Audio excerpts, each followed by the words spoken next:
15 जून 2026 को G7 summit हुआ, जहां मेजर कंट्रीज के लीडर्स मिले और उन्होंने एनवायरनमेंट और energy, AI technology, global piece और सिक्योरिटी जैसे बड़े विषयों पर चर्चा करी। तो आखिर G7 समिट है क्या? ये एक ग्रुपिंग ऑफ 7 कंट्रीज है, जिसमें Canada, France, Italy, Germany, United kingdom, United state and Japan आते हैं।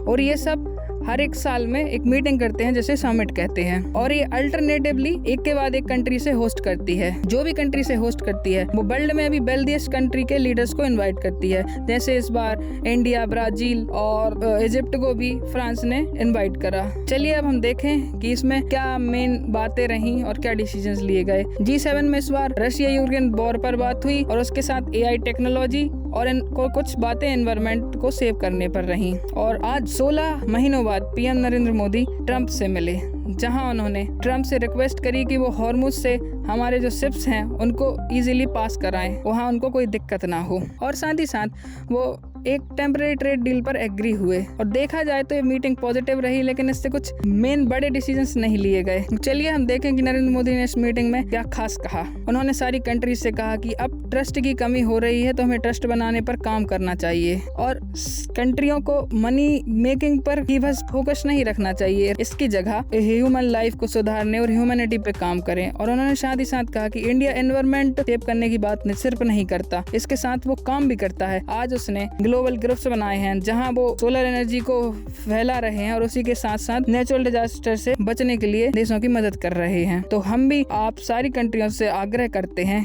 कि आप हमारे साथ जुड़ें और इस प्लानेट को क्लीनर और सेफर बनाने में हमारी हेल्प करें। धन्यवाद।